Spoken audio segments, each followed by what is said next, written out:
Have you ever wondered what truly contributes to a fulfilling old age? Is it good health, financial security, or perhaps the company you keep?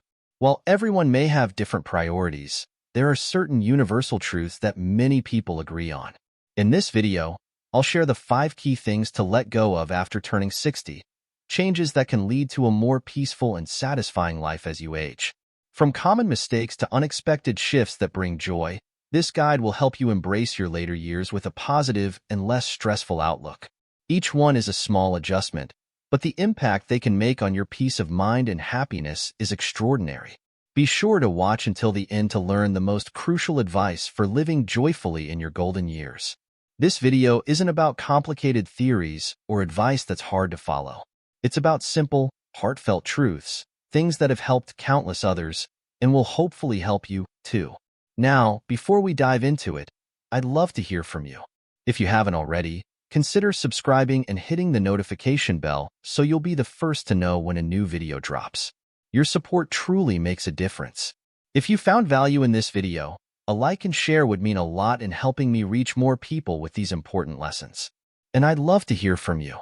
If you're enjoying this topic, leave a 1 in the comments or a 0 if you'd like to see something different.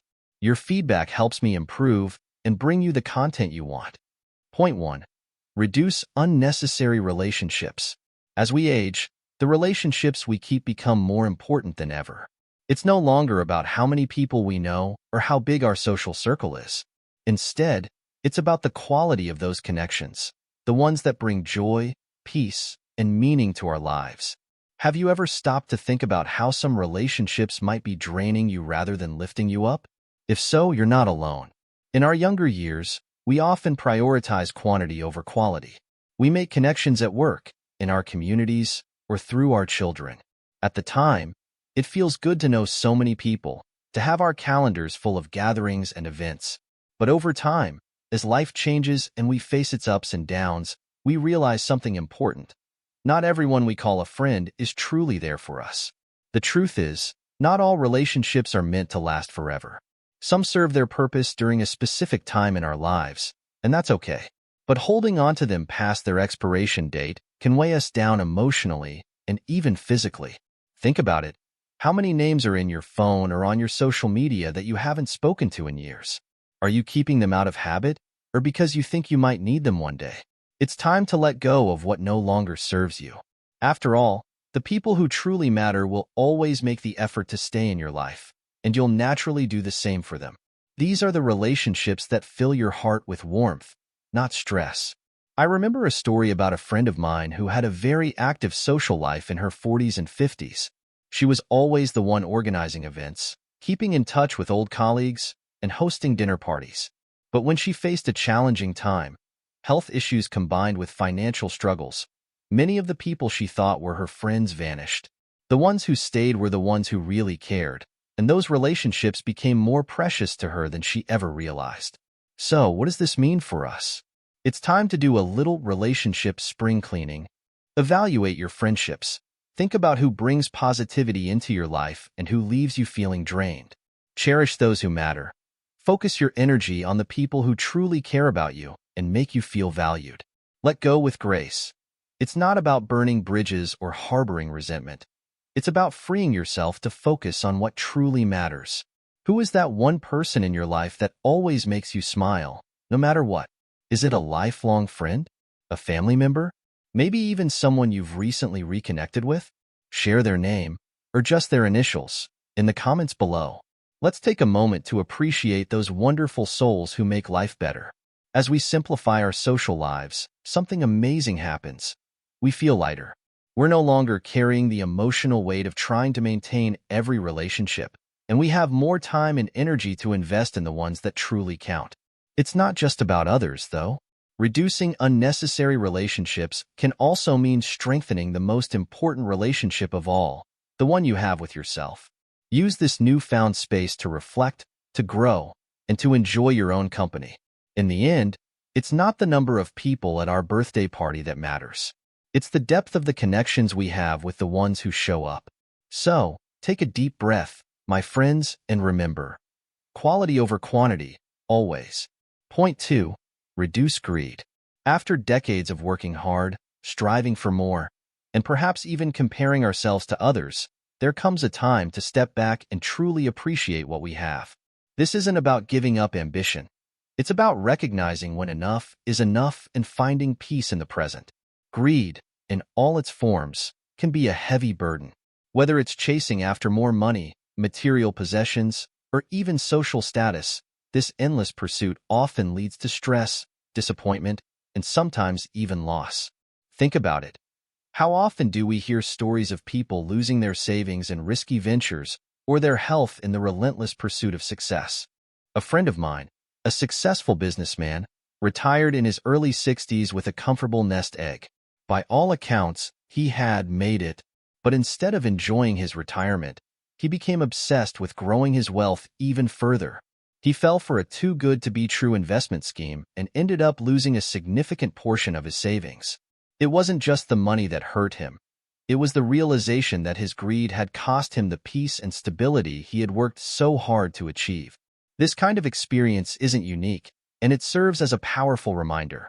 Retirement should be a time to enjoy the fruits of our labor, not gamble them away. The pressure to always have more can blind us to the incredible blessings we already have: our health, our loved ones, and the simple joys of everyday life. So, how can we let go of greed and embrace a more contented mindset? Focus on preservation, not accumulation. Instead of chasing risky financial opportunities, prioritize protecting what you already have. Practice gratitude daily. Take a moment each day to reflect on the things you're thankful for. It could be as simple as a beautiful sunrise or a phone call with a loved one. Simplify your life. Let go of material possessions that no longer serve you. Sometimes, decluttering your home can also declutter your mind. Invest in experiences, not things. Memories last far longer than material goods. Travel, spend time with family, or pick up a hobby that brings you joy. As we age, greed doesn't just show up in financial matters. It can also take the form of clinging to expectations or trying to control outcomes that are beyond our reach.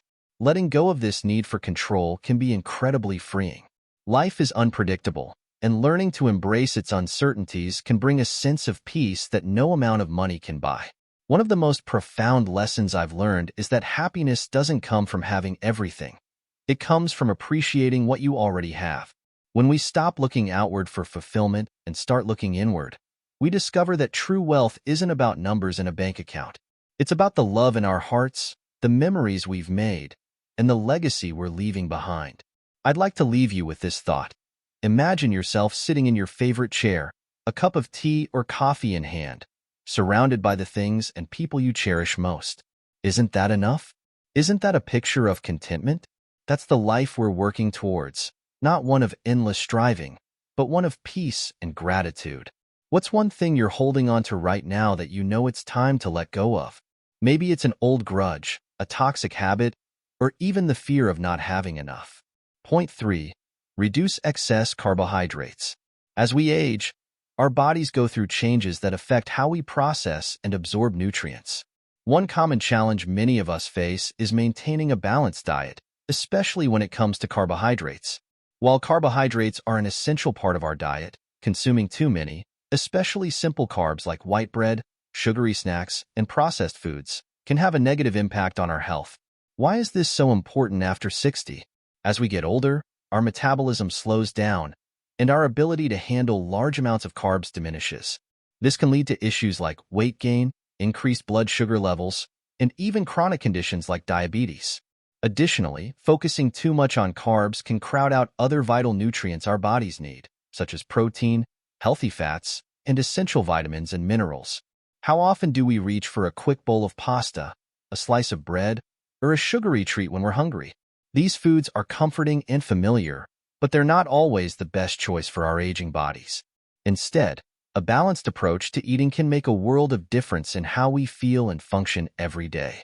So, how can we reduce our carbohydrate intake without feeling deprived? Here are some practical tips. 1. Choose complex carbs. Replace simple carbs with whole grains like brown rice, quinoa, or whole wheat bread. These are digested more slowly, providing steady energy and better blood sugar control. 2. Increase protein intake. Protein is essential for maintaining muscle mass, strength, and overall health as we age. Incorporate lean meats, fish, eggs, beans, and nuts into your meals. 3. Add more vegetables. Vegetables are packed with fiber, vitamins, and minerals, making them an excellent substitute for carb-heavy sides like bread or pasta. 4. Eat smaller, frequent meals. Instead of 3 large meals, try eating smaller portions more frequently throughout the day. This helps with digestion and keeps your energy levels stable. 5. Monitor portion sizes. Carbs aren't bad, but they should be consumed in moderation. A simple way to manage this is by filling half your plate with vegetables, a quarter with protein, and the remaining quarter with carbs. A friend of mine used to rely heavily on carbs for most of her meals. She'd start her day with toast, have a sandwich for lunch, and pasta for dinner. While she enjoyed these meals, she often felt tired, sluggish, and bloated. When she reduced her carb intake and added more protein and vegetables, she noticed a dramatic improvement. Her energy levels increased, her digestion improved, and she even lost a bit of weight, all without feeling hungry or deprived. What's your favorite healthy meal? Do you have a go-to dish that keeps you feeling energized and satisfied? Reducing carbs isn't about eliminating them entirely. Carbohydrates are still an important part of a healthy diet. It's about making smarter choices and finding balance. By focusing on nutrient-dense foods and reducing empty calories, you'll not only feel better but also support your overall health and longevity.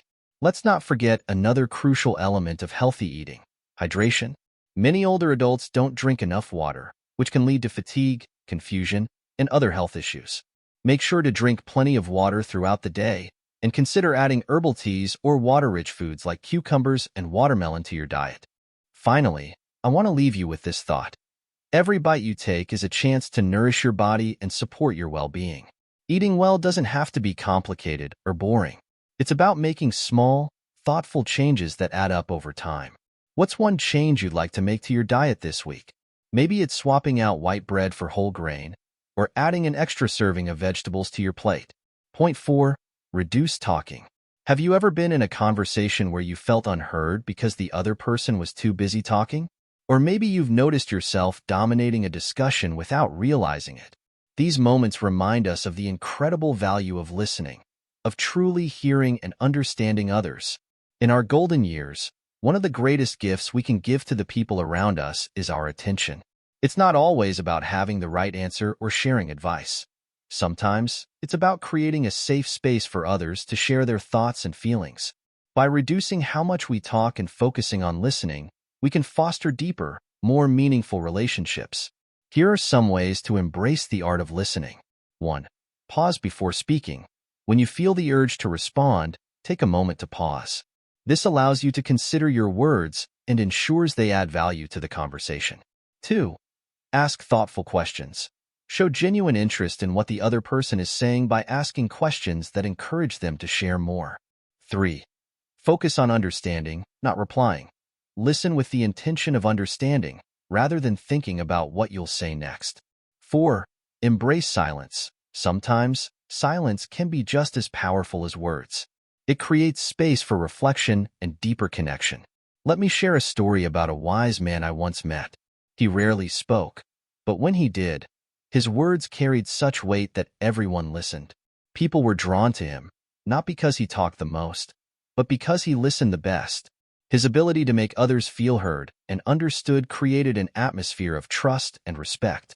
This story reminds us that the most impactful conversations are often the ones where we listen more and talk less. When we truly listen, we gain insight into the hearts and minds of others. We learn, grow, and build stronger bonds. Who in your life makes you feel truly heard? Is it a friend, a family member, or perhaps even a stranger you once had a meaningful conversation with? Share their initials in the comments. It's a wonderful way to honor those who've shown us the power of listening. Reducing how much we talk also helps us avoid misunderstandings and unnecessary conflicts. Sometimes, the urge to offer advice or correct someone can backfire, creating tension instead of connection. By holding back and choosing our words carefully, we can maintain harmony and strengthen our relationships. It's also worth noting that listening isn't just about other people. It's about listening to ourselves, too. As we age, it's essential to pay attention to our inner voice, the one that tells us what we need, whether it's rest, self-care, or simply a moment of quiet. In our later years, we have the unique opportunity to lead by example. By showing the younger generations the value of listening, we teach them an important life skill that will serve them well. And by choosing our words wisely, we demonstrate the power of thoughtfulness and restraint. As we learn to reduce how much we talk, we discover the beauty of connection through presence. It's not about having all the answers or sharing every thought. It's about being there, fully engaged and attentive. And that, my friends, is a gift that costs nothing but means everything. As we wrap up this journey together, I want to take a moment to thank you for spending your time with me today. Talking about the things we can let go of to create a more peaceful, joyful, and fulfilling life after 60 is not just about change. It's about empowerment. It's about recognizing that no matter our age, we have the ability to make choices that improve our lives and the lives of those around us. We've explored 5 key areas today: reducing unnecessary relationships and focusing on meaningful connections, letting go of greed and finding peace and contentment, adjusting our diets to reduce excess carbohydrates and prioritize balanced nutrition, talking less and listening more to foster deeper understanding and connection, letting go of stubbornness and embracing flexibility as a strength. Each of these changes is a step toward a lighter, happier, and more purposeful life. It's not about doing everything at once or expecting perfection. It's about taking small, meaningful steps that align with your values and bring you closer to the life you want to live. Remember, these golden years are a time to celebrate everything you've accomplished, to nurture your well-being, and to enjoy the moments that truly matter. Whether it's spending time with loved ones, pursuing a passion, or simply enjoying the peace of a quiet morning, this is your time to savor life in all its beauty. Before we go, I'd like to ask you one last question. What's one thing from today's discussion that resonates with you the most? Is it the idea of simplifying your relationships, or maybe embracing a healthier lifestyle? I'd love to hear your thoughts in the comments. Sharing your reflections not only helps you internalize these ideas, but also creates a sense of community where we can all learn from one another. If you found this video helpful, please give it a thumbs up and share it with someone who might benefit from these insights.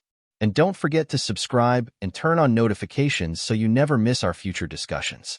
This channel is all about helping you live your best life, no matter your age, and your support means the world to me. Thank you again for being here, for your openness, and for your willingness to reflect and grow. Together, we can make these years some of the most meaningful and fulfilling of our lives. Until next time, take care, stay positive, and remember, you deserve a life full of joy and peace.